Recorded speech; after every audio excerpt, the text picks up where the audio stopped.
428장 제가 적어놓은 거 그다음 앞으로 가서 본거님 428장 내 영혼의 햇빛이니 주의 영광 찬란해 같이 보겠습니다.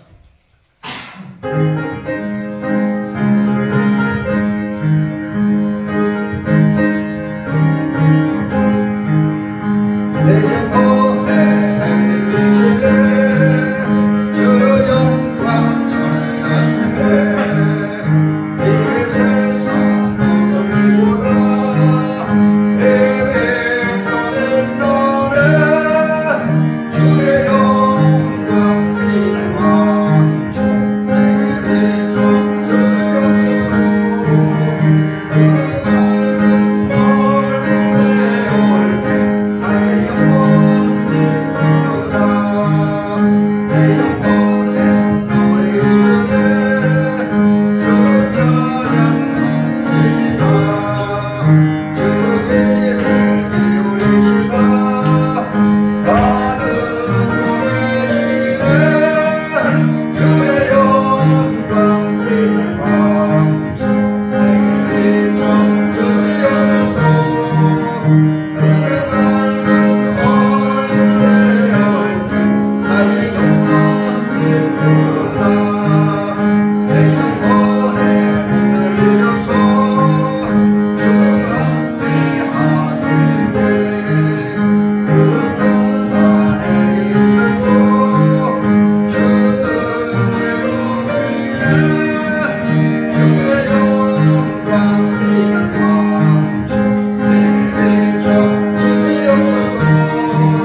하겠습니다. 407번.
이 시간 우리 함께 기도합니다. 오늘도 이제 이렇게 나와서 예배드리게 하신 하나님께 감사하면서 우리가 예배를 통해서 다시 한번 우리 하나님께 헌신된 삶을 살아가는 우리가 되어지게 하옵소서. 특별히 이제 오늘 우리가 들을 말씀에 의하면 예수님께서 성전에 가셨을 때 사람들이 헌금하는 모습을 보시고 부자가 많이 되었다고 하지 않고 가난한 과부가 많이 되었다고 칭찬하셨습니다.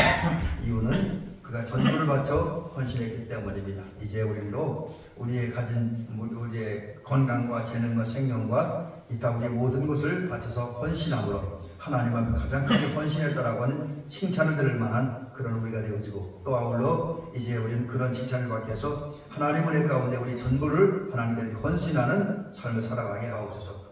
주님을 위해 헌신하며 교회를 위해 헌신하며 가정에 가서는 가족을 위해 헌신하며 사회 속에서는 사회를 위해서 헌신하고 봉사하는 삶을 살아서 우리가 이 땅에서 가장 존귀한 자가 되어지고 주님은 가장 크게 헌신했다라고 하는 칭찬을 듣는 그런 우리가 되어지게 하옵소서. 또 우리 헌신을 통해서 이제 아름다운 열매가 맺혀지므로 우리 헌신을 통해서 이 지역과 우리 교회가 더욱 아름답고 든든해져 가며 이제 부흥하고 성장하는 그런 교회와 우리 마을 되어지게, 특별히 우리 헌신을 통해서 우리 지역 사람들이 예수 앞으로 돌아와서 예수님 영접함으로 이 마을의 구원의 은총이 또 하늘나라가 확장되어지고 완성되는 은총 역사가 있어지게 하옵소서. 함께 기도를 드리며 다같이 기도합니다. 은혜로우시고 자비로우신 우리 하나님 아버지 고맙습니다. 감사합니다. 오늘 저녁에도 사랑하는 우리 성도님들 아버지 앞에 나왔습니다. 우리 하나님 아버지의 이 시간 하나님의 예배를 드립니다. 아버지 하나님 우리 예배를 받을 수 있으시고 우리의 무슨 은혜와 복을 내려 주옵소서. 하나님 아버지 오늘 우리는 헌신됨에 대한 이야기를 살펴봅니다. 이제 하나님 우리가 예배를 통해서 아버지 하나님의 삶을 통해서 우리가 당연히 해야 될 일 헌신하는 일입니다. 예수님께서는 우리에게 물으시기를 내 너를 위하여 몸을 피하여주는 너나 무엇에 무엇을 주겠냐 너나 이게 무엇을 하겠느냐고 질문하고 계십니다. 아버지 이 질문에 우리가 뭐라고 대답을 해야 되겠습니까? 이미 우리는 십자가를 죽으신 주님의 희생적인 사랑의 은혜를 받았습니다. 그 결과로 말미암아 그와 같이 우리가 부모님과 연약함에 들고 하나님의 자녀의 반열에 서 있을 수 있고 하나님의 백성의 반열에 서 있을 수 있고 또 하나님의 은사와 능력을 경험하며 살게 되었습니다. 정말 하나님 아버지 우리는 하나님의 크신 은혜와 복을 받았습니다. 또 하나님 그런 은혜와 복을 주셔서 우리는 예수 그리스도께서는 아버지 하나님 당신에게서 가장 소중한 것을 우리에게 내어주셨습니다. 생명을 내어주셨습니다. 모든 내어주셨습니다. 아버지 모든 포기하시면서 내어주셨습니다. 그 정말 아낌없이 주는 하나님의 은혜와 사랑 때문에 예수 그리스도의 희생을 하시기 때문에 오늘 우리가 여전히 하나님의 복된 사람들 하나님의 자녀가 되었고 하나님의 백성이 되었고 교회의 집사가 되었습니다. 그리고 하나님 아버지 예수님의 은혜와 아버지 우리 하나님 어느 것도 얽매이지 아니하며 자유한 삶을 살게 됐습니다. 평화로운 삶을 살게 됐습니다. 한 현장에서는 고난을 있고 어려움을 있고 시험을 있지만 그러나 결국에는 역전의 복을 받는 그런 은혜를 힘입고 있습니다. 그리고 하나님 아버지 매 순간마다 모양을 채워주시고 응답해 주시는 하나님의 은혜에 살게 되었습니다. 정말 우리가 받은 은혜와 사랑은 너무나 큽니다. 이 받은 은혜에 감사해서 우리도 예수님 말씀에 무릎에 대답하면서 몸 바쳐 시간과 정성 바쳐 헌신하는 우리가 되기에 역사하여 주시옵소서. 우리의 헌신이 하나님을 깨달으며 우리의 헌신이 하나님 역사를 이루길 원동력이 기초가 되어줍니다. 아버지 그러므로 우리가 헌신하되 특별히 하나님 오늘 우리가 지금 예물을 통해서 아버지도 헌신 봉사를 통해서 섬김을 통해서 충성을 통해서 하나님을 헌신하는 우리가 되어지게 하옵소서. 제가 기도하겠습니다. 아버지 하나님 고맙습니다. 오늘 저녁에도 이렇게 우리가 하나님의 부름을 받고 여기에 나왔습니다. 또 하나님 우리에게 지혜를 주시고 믿음을 주시고 아름다운 마음을 주셔서 주님이 우리를 부르실 때에 아버지 하나님 다른 거 다 뒤로 밀어놓고 여기까지 나와서 엎드려 예배하고 기도 찬양할 수 있도록 인도하여 주님 감사합니다. 이제 하나님 이러한 우리들이 오늘 우리에게 헌신하고 희생하신 그 주님의 은혜와 희생과 사랑과 헌신을 다시 한번 깊이 묵상하며 그 앞에서 우리 감격하는 시간 되어지게 도와주셔서 우리를 사랑하시기 예수님께서 당신의 가장 소중한 것 우리 다 내어주셨습니다. 지위도 명예도 다 내어주셨고 생명까지 내어주셨습니다. 그리고 주님은 낮아지셨습니다. 심지어 십자가에 죽으신 후에 무덤문에 사망의 권세에 가장 낮은 자리까지 내려갈 정도로 그분은 낮아지셨습니다. 아버지 하나님 이제 그 은혜로 말미암아 이렇게 우리가 하나님의 자녀가 되고 이제 하늘나라 백성이 되었습니다. 또 주의 몸된 교회의 지체가 되었습니다. 큰 은혜를 받은 우리들 이제는 우리가 그 큰 은혜에 조금이나 보답하고 헌신하는 우리가 되어지게 하옵소서. 특별히 오늘 말씀을 통해서 주님께서 가장 기뻐하는 헌신이 어떤 헌신인가를 기억하고 또 하나님 아버지 이제 우리가 그 헌신할 때 무엇이 우리 헌신의 기준이고 표준이고 원칙인가를 오늘 말씀을 통해서 깨달아하는 귀하고 복된 역사가 있어지게 하옵소서. 모든 걸 주님께 맡깁니다. 이번 한 주간도 헌신하며 살아가는 대미교회 우리 장로님과 우리 권사님들 우리 집사님들 성도님들 한 분 한 분에게 함께 하시고 도와주시고 큰 복을 허락하여 주시다. 이번 한 주간 동안 우리가 주 안에서 복되게 살아가는 한 주간 되어지게 역사하여 주시옵소서. 예수님의 이름으로 기도를 드리옵나이다. 아멘. 말씀은 주보에 기록된 대로 마태복음 23장 23절을 말씀을 보시겠습니다. 화이센신저 외식하는 서기관들과 바리새인들이여 너희가 가와 배안과 근처의 11조는 되되 율법에 더 중한 바 정의와 긍휼과 믿음은 모였도다. 그러나 이것도 행하고 저것도 버리지 말아야 할지니라. 아멘. 오늘은 그 헌금을 드리는데 어떤 정신을 드려야 하나님 앞에 가장 큰 헌신이 되어서 칭찬을 들을 것인가 이것하고요. 그 다음에 우리 헌금 생활하는 기준, 표준, 원칙 이제 그것을 한 두세 가지 이렇게 살펴보려고 합니다. 우리가 잘 아는 대로 오늘날 예수님께서 성전으로 가셨습니다. 그리고 이제 예수님께서 성경에 보니까 뭐라고 헌금함을 대하여 앉으셨다. 그렇게 기록을 하고 있는데 그 말씀을 다른 성경을 보니까 헌금함을 마주하여 이제 헌금함이 있으니까 건너편 앉으셨다는 얘기를 마주 잘 볼 수 있도록 그렇게 앉으셨습니다. 그리고 사람들이 헌금하는 모습을 유심히 관심을 갖고 보셨습니다. 아마 요즘같이 이러면 좀 문제가 될 수도 있겠죠. 요즘에 여러분들 교회 들어와서 이렇게 헌금 넣는데 누가 열심히 관심이 있고 쳐다보면 좀 이상하게 생각을 하겠죠. 그러니까 이제 오늘 우리 시대에서는 뭐 상상하기 어려운 일인데 예수님은 그 일을 하셨어요. 사람들이 헌금하는 모습을 아주 관심 갖고 유심히 아주 섬세하게 살피십니다. 그때에 여러 사람들이 이제 헌금을 하는데 뭐 다양한 사람들이 헌금을 하잖아요. 특별히 이제 이스라엘 사람들은 오늘 우리들의 예배와 다른 게 그들은 성전에 가서 뭐 제사를 드릴 때 반드시 예물을 드렸습니다. 모든 제사에 이제 그런 어떤 그들의 전통 원칙에 따라서 헌금을 드리는데 부자들이 성경에 여러 명이 왔다 그래. 한두 명이 온 게 아니라 여러 명이 왔는데 그들은 아주 많은 것을 이제 헌금을 했습니다. 그래서 이제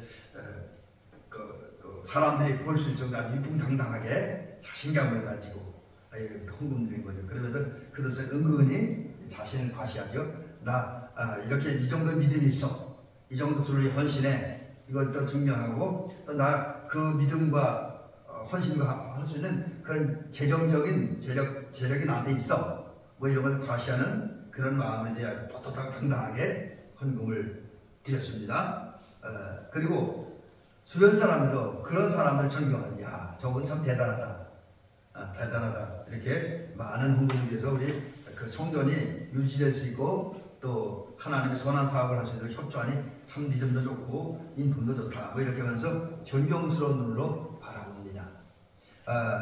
그런 부자들의 헌금에 대해서 예수님은 그때까지만 특별한 헌금을 하지 않으셨습니다. 근데 얼마 후에 한 여인이 왔습니다. 근데 그 여인은 과부라고 해요. 여러분, 그 과부가 지금 우리가 생각하는 우리나라의 과부하고 이스라엘 나라의 과부는 조금 다르다는 것이죠. 우리나라는 남편이 없이 홀로 사는 여인은 나이와 상관없이 무조건 과부라고 하잖아요. 그래서 젊은 과부도 있고 연세 드신 과부도 있잖아요. 근데 이스라엘 사회에서 전통적으로 지금은 어떤지 모르겠어요. 성소시대에는 이스라엘 과부하면 젊은 여인들은 아무리 남편이 있고 혼자 살아도 과부에 못 들어갑니다. 왜냐하면 젊은 여인이 언제 재혼할지 모른다고. 그것 때문에 과부를 인정을 안 해줘요. 적어도 과부가 되려면 알려지기로는 60살 정도 돼야 돼요. 요즘은 우리 세계적으로 인구의 수명이 사람들이 오래 살잖아요, 그죠? 근데 예수님 시대의 과거에는 그렇게 오래 살지를 못했잖아요, 사람들이. 그런 관점에서 보면 아마 이스라엘에서 남편을 잃고 홀로 사는 여인들도 과부로 인정되는 여인들은 그렇게 많지 않았다고 여겨집니다. 왜?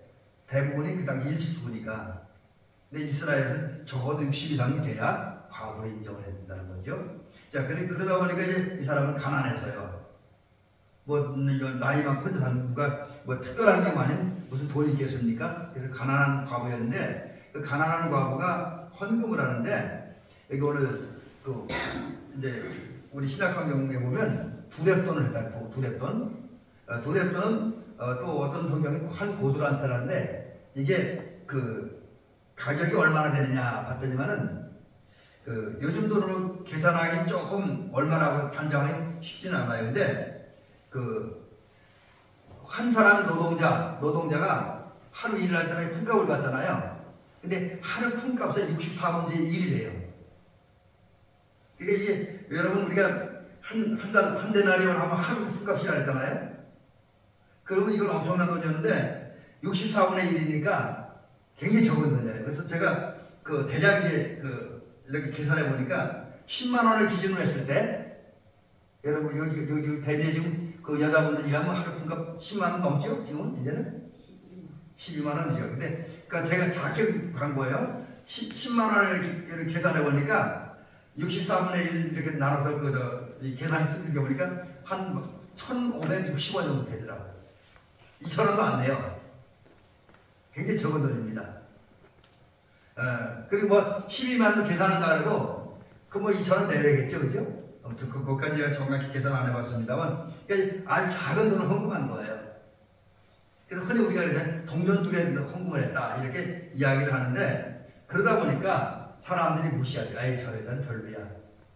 뭐 저걸 헌금이라고 해? 뭐 여러 가지 그런 부정적인 얘기들이 나오겠죠. 또 이 여인도 사실 너무나 적은 것을 드리다 보니까 떳떳하지 못하고 당당하지 못하고 오히려 부끄러웠겠죠. 그리고 숨고 싶었겠죠. 그런데 예수님이 그 여러 사람들이 헌금하는 모습을 보시고 하신 말씀은 사람들의 생각과 상상을 초월하고 전혀 다른 이야기를 합니다. 그 얘기가 뭐냐면 이 가난한 가구가 가장 많이 헌금했대요. 이건 아마 그 얘기 듣고 사람들은 놀랐을 거예요. 특별히 예수님의 제자는 더욱더 놀랐을 것이고, 예수님 제자들 주변에서 예수님 이야기를 듣는 사람들은 놀랐겠죠? 말도 안 돼. 어떻게 그 불과 동전 2개 헌금한 사람이 참 많은 돈을 헌금한 부자들보다 더 많이 헌금했다래? 이건 말도 안 돼. 이거 뭐 예수님이 잘못 본 거 아니야? 잘못 생각한 거 아니야? 뭐 이런 생각을 했겠죠. 여러분 오늘도 그런 그 경제적인 개념으로 보면, 경제적인 생각, 돈의 가치만 보면 오늘도 그렇게 이야기할 수 있겠죠. 근데 예수님은 전혀 다른 관점 얘기를 하잖아요. 많은 부자들보다는 정말 가난한 가구인 한 여인이 동전 2개 헌금했는데 더 많이 드렸다. 왜 그런 얘기를 하냐면, 부자들은 많은 것 중에서 일부분을 드렸다는 거지. 많은 것 중에서. 이 부자들이 얼마나 많은 재산을 가졌고 얼마나 많은 헌금을 드렸는지 성경은 기록하지 않지만, 예수님 말씀에 의하면 부자는 그들이 갖고 있는 많은 재산 가운데 한 부분을 드린 거예요. 일부분을. 근데 여기 가난한 과부는 가진 게 적어요. 그래서 예수님 말씀대로 한다면 이 여인에게는 지금 동전 2개, 두랩돈이 그 여인이 가진 돈 전부입니다. 그걸 드린 거예요. 그래서 예수님은 말입니다. 그러니까 예수님은 돈의 액수를 보시고 평가한 것이 아니라 그 예물을 드린 사람의 마음, 그리고 그 사람이 가지고 있는 그 돈과 그 사람이 드리는 헌금의 그것을 비율을 따져서 계산 얘기하신 거죠. 그러니까 부분적인 헌신보다는 예수님께서는 큰 헌신을 이제 인정하시고 기뻐하시고 칭찬하신 것을 볼 수가 있습니다. 자, 그러면 이제 여기서 우리가 한 가지 생각을 해볼게요. 그냥 우리는 보통 지금 저도 지금까지 설교를 할 때 예수님께서 성전에서 헌금하는 사람의 모습들을 보고 평가한 얘기를 볼 때 요 얘기까지만 했습니다. 근데 제가 이렇게 살펴보다 보니까 아주 중요한 사실들이 또 등장하더라고요. 요즘 제가 이렇게 성경을 읽고 이제 여러 가지 연구를 하고 조사를 하다 보니까 중요한 얘기가 나오는데, 여러분 예수님께서 가난한 과부가 가장 많이 헌금했다라고 말씀하신 이유는, 물론 조금 전에 말씀드린 것처럼 그 가진 것의 전부를 드렸기 때문에, 전적인 헌신을 했기 때문에 그렇게 많이 드렸다는 이유도 있습니다. 그런데 그거 말고도 또 다른 이유가 3가지가 있습니다. 이게 굉장히 중요한 건데, 첫째 이유는 뭐냐면 이 하나님께서 얘기하는 건, 하나님은 모두 통치하시는 하나님입니다. 사람의 마음, 영혼, 물질까지도 통치하시는 하나님입니다. 근데 그런 통치를 따르고 순종하는 여인이 바로 가난한 과부였다는 거죠. 부자들은 많은 돈을 드리고 헌금을 했지만 그 하나님께서 자기의 물질, 자기의 건강, 자기의 모든 것을 다스리고 통치한다는 것을 인정을 합니다. 근데 가난한 과부는 그 하나님 다 통치한다는 것을 인정해요. 그래서 하나님 통치하고 다스리기 때문에 하나님께 다스리면 모든 걸 통치하신 하나님께서 또 자기의 삶의 문제를 해결해 주실 것이라고 이 믿음을 보고 헌금을 했기 때문에 예수님께서 칭찬하셨다라고 하는 거죠. 그 다음에 그 두 번째 이유는 그 감사가 남긴 표현이 된다. 물론 이 여인이 이름이 누구인지도 몰라요. 그리고 그 여인이 어떠한 은혜를 체험했는지 우리 성경은 기록하지 않습니다. 그러나 분명한 하나는 이 여인은 예수님으로부터 특별한 은혜를 받은 것으로 여겨집니다. 이거 상황을 볼 때 이거는 문자로 등장하는 거 아니에요? 이거 이제 성경을 이렇게 읽고 해석하는 시인들은 그 사이간 해석이라 공간 해석이라 그러는데 그런 해석이 여기 상상을 해보면 이 여인은 적어도 이 여인이 자기 생활 전부를 드릴 정도였다 한다면 무언가 큰 은혜를 입었습니다. 그래서 그 은혜에 감사하는 마음으로 드린 거죠. 그래서 이 여인의 동전 중에는 하나님을 향한 감사의 표현입니다. 받은 은혜에 대한 감사의 표현이다라는 것이죠. 그래서 하나님께서 그 감사의 표현으로 정성과 모든 그것을 다 들여서 헌신한 이 여인의 헌신을 주님께서 기뻐하셨다는 거죠. 그 다음에 세 번째는 이 여인의 헌금은 신앙 공동체를 사랑하는 마음의 표현입니다. 여러분, 예루살렘 성전이 유지되려면 사실 작은 돈이 유지되는 게 아니죠. 우리 교회도 이렇게 겨울을 지나다 보니까 사실 이 교회가 이렇게 유지되는데 상당히 많은 돈이 들어가더라고요. 우선 기름값만 엄청났잖아요. 지난 겨울에 제가 정확한 것까지는 지금 그 재정장부를 보지 않아서 모르지만은 그 재정장부 살펴보면 이렇게 계산해보면 아마 우리 교회만 기름을 최소한 7~8톤 하면 뗐을 거예요. 지난 겨울에. 그러니까 이 가격이 엄청납니다. 왜 기름값만 들어간 건 아니죠. 우리 교회도 사실 뭐 전기세라는 이런 거 여러 가지 하면 많은 돈이 들어갔습니다. 근데 우리 교회는 그래도 규모가 좋기 때문에 큰 예루살렘 성전에 비하면 그렇게 많은 돈이 들어간 건 아니죠. 그래서 이 돈이 많이 들어가는데 이 많은 돈을 들어가는 이 교회를 어떻게 유지합니까? 결국은 하나님의 은혜를 체험하고 그 은혜에 감사하는 마음으로 주님을 사랑하고 주님께 세우신 교회, 그리고 나의 신앙의 젖줄이고 내 신앙의 공동체인 이 교회를 사랑하는 사람들이 헌금을 하는 거예요. 적어도 이 가난한 과부는 예루살렘 성전을 사랑하는 마음이 확신했습니다. 대단했어요. 그 마음의 표현, 그 성전을 사랑했기 때문에 성전의 유지, 관리, 또 성전에 해야 할 선한 사업을 동참하는 마음을 헌금했는데 그 사실을 예수님께서 인정했다라고 하는 거지요. 그래서 여러분, 오늘 우리가 이 헌금할 때 꼭 필요한 자세 중에 하나가 그런 거예요. 우리가 하나님이 모든 통치한다고 하는 걸 인정하고 그 하나님 헌신하면 모든 통치하는 하나님께서 또 우리의 삶에 필요한 것을 채워주시라는 이 믿음 있을 때 그리고 그런 믿음으로 헌신할 때 하나님께서 기뻐하신다. 그리고 그 하나님은 예물 드리는 것은 하나님으로 받은 은혜와 사랑에 대한 감사의 표현이다. 신앙의 표현이다. 이런 면에서 우리가 예물을 드리면 하나님 기뻐하시는 거죠. 그러니까 내가 예물을 드렸다고 하는 것은 하나님께 감사합니다 하는 감사의 표현이고 신앙 고백입니다. 그 다음에 셋째는 우리가 교회를 사랑하는 마음으로, 그래서 이 사랑하는 교회가 주의 몸된 교회를 효과적으로 감당하기 위해서 헌금한다면, 또 헌금뿐만 아니라 다른 일을 위해서 헌신한다면 하나님께서 기뻐하시려고 여겨집니다.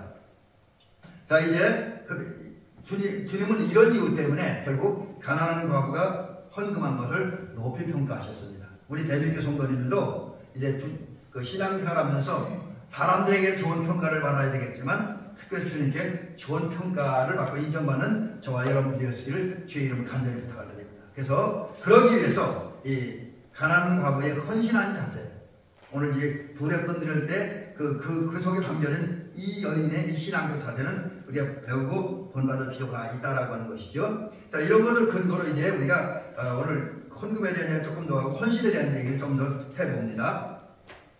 자, 그래서 오늘 이렇게 하나님 기뻐하는 헌신을 위해서 우리가 기본적으로 해야 될 그 표준 원칙이라고 할까요? 그런 거를 좀 소개를 드려보고 그럽니다. 그래서 제가 지금 오늘 요 부분에서 두세 가지 이렇게 말씀드리는데, 어쩌면 여러분들이 이 부분은 좀 목사님을 다른 쪽으로 해석하시는데 이렇게 그렇게 여길 수도 있을 것입니다. 그러나 제가 이제 오늘은 이 원칙적인 면에서 요거 이제 헌금의 표본이라 측면에서 몇 가지 헌금의 종류를 소개를 해드리려고 합니다. 첫째는 여러분 우리가 그 교회에서 성도들이 뭐 100%는 아니지만 그래도 좀 이런저런 형편이 되는 분들, 믿음이 있는 분들이 11조를 드리는데 여러분 11조는 헌금의 종류이기도 하지만 첫 번째는 헌금의 표준이라고 해요. 원칙. 헌금의 표준이 된다. 그래서 11조를 드렸다는 건 우리 헌금 생활의 기본 원칙을 지켰다. 그렇게 이야기할 수 있는 것이고 헌신의 표준을 다 살고 있다라고 이야기할 수 있습니다.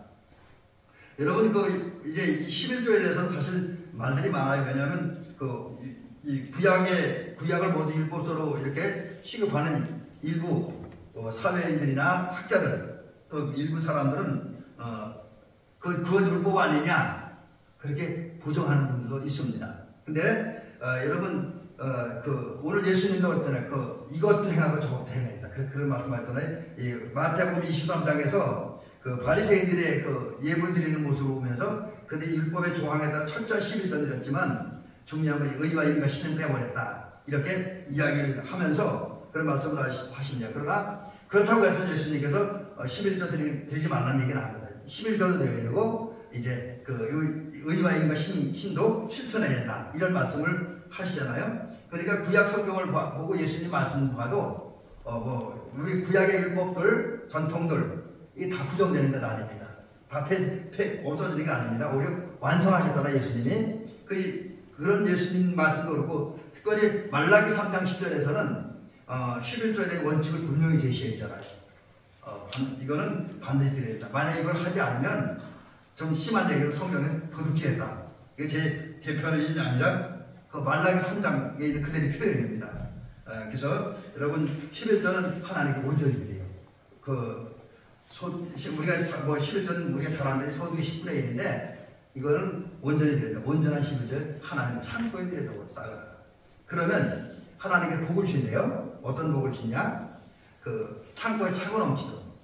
그리고 하나님께서 여러분 성경은 다른 것은 시험하라고 하지 않았잖아요. 근데 11조만은 시험하라고 했어요. 하나님께서 11조 드린 성도에게 복을 주나 주지 않나 시험해보라고 했어요.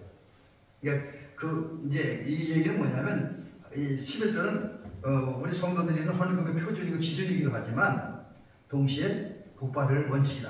복받는 기본이다. 라는 사실도 확인하게 되기 위해서 11조는 성도의 신앙생활 헌신의 기본이다. 그래서 또 11조 우리 물질 11조만 자꾸 생각하는데 사실 이건 더 힘든 얘기예요. 이 11조들이 더 힘든 얘기인데 우리 삶의 11조가 하나님 앞에 드려야 돼. 삶의 10분의 1이.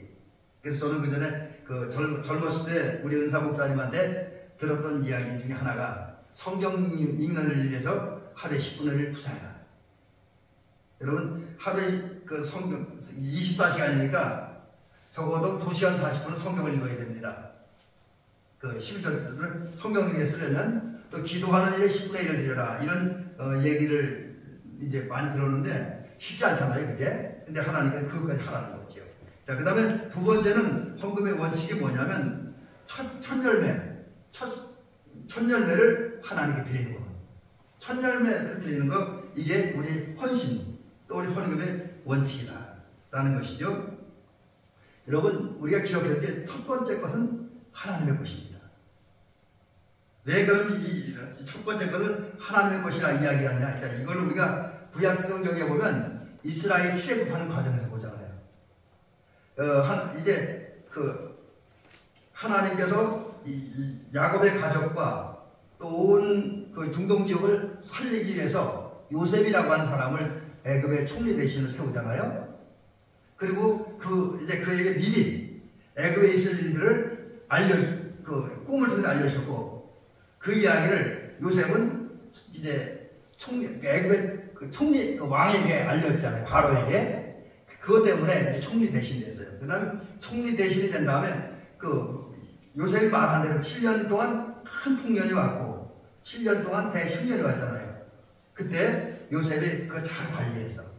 그래서 결국은 인류를 구원하려고 하는 하나님의 역사에 요셉은 동참을 했고, 또 요셉의 그 지혜로움과 성실함, 그 헌신됨에 의해서 하나님은 야곱과 요셉의 가족, 그리고 이스라엘, 아울러 중동 전역을 구원하신 거예요. 그런데 그 후에 이스라엘 백성들이 애굽 땅으로 이주한 다음에 애굽 땅에서 번성하니까 바로가 이스라엘을 경계하잖아요. 그래서 더 그 이스라엘 민족이 성장하지 못하게 하기 위해서 핍박과 박해를 합니다. 결국 이것이 너무 괴로우니까 이스라엘 백성들이 하나님 앞에 탄식을 하죠. 그래서 하나님께서 뭘 하기로 결정하십니까? 이스라엘 백성들을 출애굽시켜서 약속의 땅 가나안 땅으로 이제 귀환하게 하겠다, 이런 것을 결단하시고 그 일을 위한 이제 일들이 시작하잖아요. 그래서 모세를 통해서 그 하나님의 출애굽 계획과 그 다음에 그 가나안에 들어가게 된 그 계획을 알렸을 때 바로가 어떻게 합니까? 허락합니까? 안 하잖아요. 애굽의 관료들도 허락하지 않잖아요. 이때 하나님께서 이 바로와 애굽의 관료들과 백성들을 굴복시키고 이스라엘 출애굽시키기 위해서 하신 역사가 뭡니까? 10가지 재앙을 내리잖아요.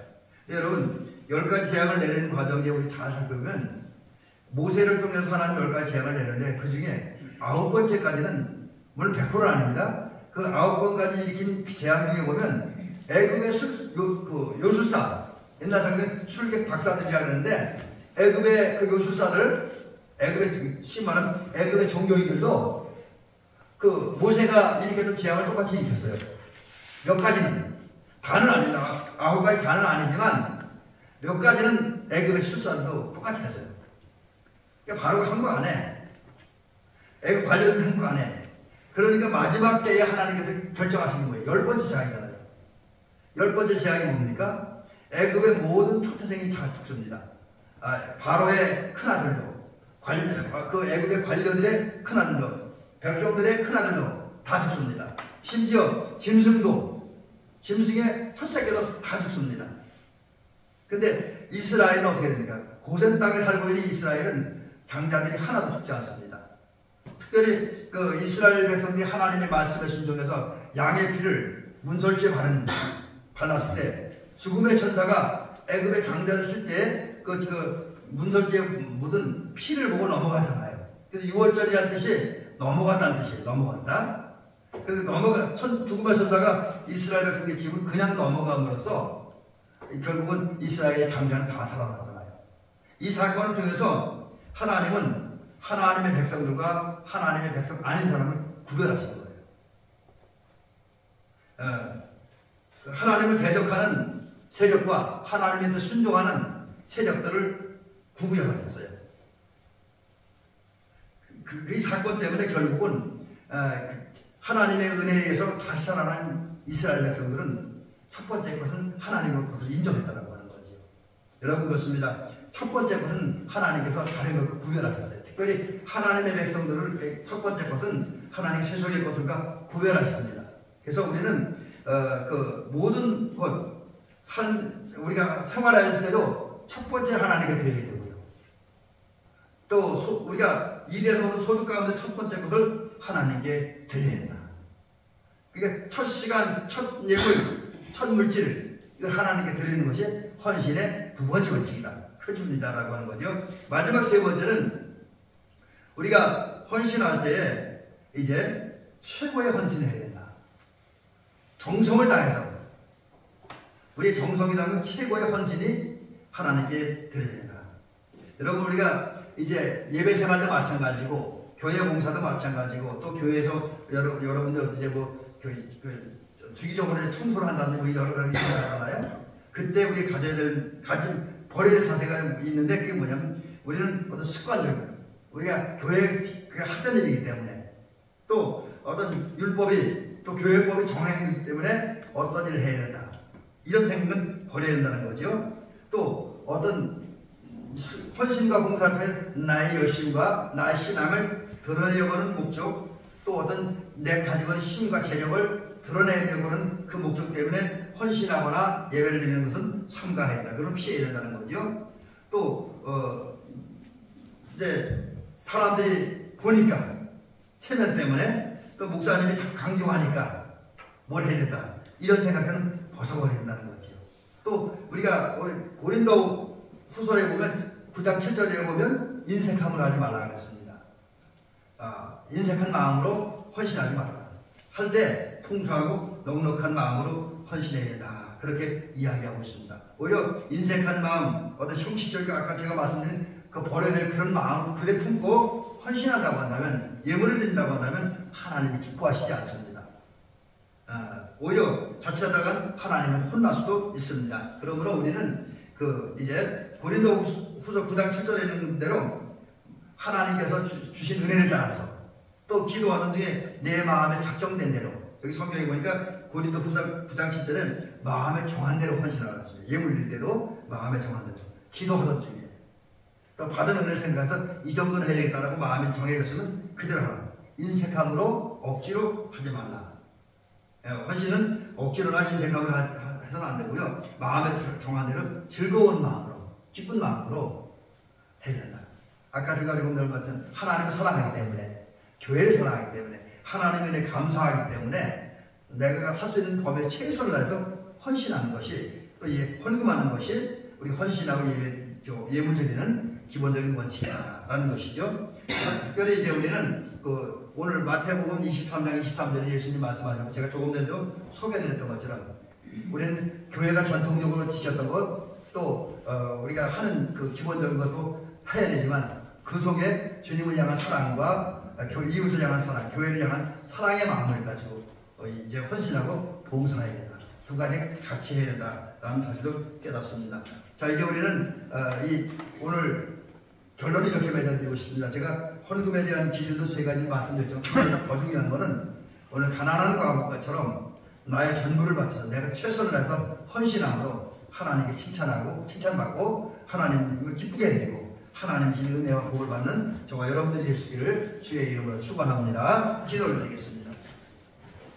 은혜로우시고 자비로우신 하나님 아버지, 오늘 우리는 하나님 앞에 헌신하는 자세, 또 헌금을 드리는 기본적인 원칙에 대한 이야기를 살펴보며 은혜 받았습니다. 아버지 하나님, 오늘 인간의 기억력이 한계가 있고 또 주의 정의 전달력에 한계가 있기 때문에 오늘 우리가 그런 말씀을 다 기억할 수는 없을 것입니다. 그러나 한 가지 분명한 것은 우리가 오늘 예수님께서 성전에 가셔서 헌금함을 마주보시고 이럴 때 헌금했던 여러 사람들 가운데에 한 가난한 과부의 헌금을 보시고 칭찬하셨는데, 그 칭찬 이유가 다 부자는 많은 것의 일부를 드렸지만 가난한 과부는 없지만 가난하지만 자기의 것에 전부를 드려서 헌신하는 그 이유 자체 때문에 하나님 기뻐하셨습니다. 아버지 하나님, 우리들도 비록 부족하지만, 비록 가진 것 많지 않지만 또 여러 가지 우리가 성품이나 여러 가지 부분에서 볼 때 부족함이 많습니다. 그러나 우리는 그래도 하나님께서 우리에게 베풀어 은혜와 사랑, 그 은혜와 사랑 때문에 우리 구원받고 하나님의 자녀가 되고 하늘나라 백성이 되고 영원한 하늘나라를 소망하며 전진하고 또 삶의 현장에서는 함께 하시고 도우시고 복 주시고 합력하여 선을 누리게 하는 복을 누리고 있는 그런 사람들입니다. 우리 이러한 은혜에 대한 감사와 감격의 마음을 가지고 또 하나님 아버지 주님의 몸된 교회, 우리의 신앙 공동체의 대명교를 사랑하는 마음으로 또 하나님이 이제 우주 만물을 통치하고 다스리는 그분을 인정하는 그런 마음으로 하나님 앞에 감사하는 마음으로 예물 드리고 헌신하는 우리가 되어지게 도와주옵소서. 그리하여 주님으로 칭찬받고 상받고 복받는 우리가 되어지게 도우시옵소서. 이제 사랑하는 우리 장로님과 우리 권사님들, 우리 집사님들 삶의 현장으로 돌아갑니다. 한 주간 동안 열심히 삶의 현장을 살아갈 때에 복의 복을 주시고 은혜를 주시고 함께 하시고 힘주시고 능력 주셔서 우리가 감당해야 할 모든 일을 충분히 감당하고 남는 게 역사하여 주시옵소서. 예수님의 이름으로 기도를 드리옵나이다. 아멘. 찬송가 311장 그리고 축도하겠습니다.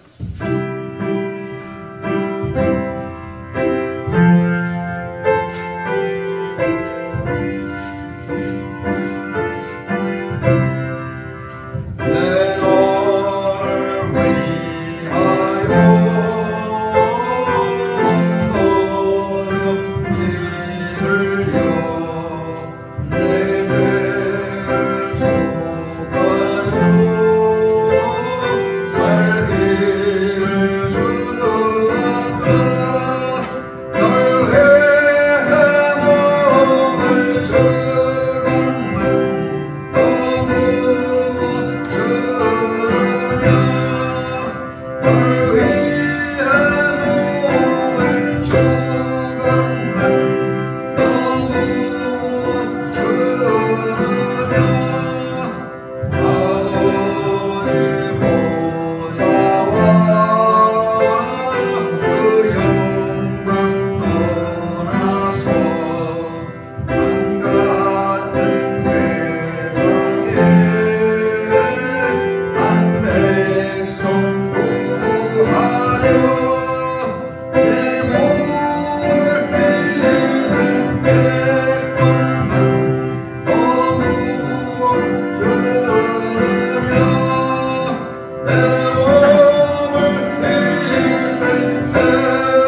사랑과 성령의 감동교통 역사하시니 하나님의 말씀을 듣고 또 지금까지 우리 삶을 돌아보면서 우리에게 베풀어진 넘치어 큰 은혜에 감사하고 감격하고 그 감사하고 감격하는 마음, 그리고 또 우리에게 아름다운 신앙 공동체인 대매 교회 주신 하나님께 감사드리면서 교회를 사랑하는 마음과 교회가 선한 사업을 위해서 이제 사역할 때에 동참하고 협조하는 마음, 그리고 그 외에 여러 가지 선한 일들을 위해서 협조하는 마음으로 최선을 다해서 감사하는 마음으로 사랑하는 마음으로 헌신하고 예물 드리고 음으로써 하나님을 기쁘게 해드리고 하나님의 복을 받아 누리기를 원하는 사랑하는 장로님과 성도님들 모두에게 이제부터 영원히 함께 하옵시기를 간절히 축원하옵나이다. 아멘.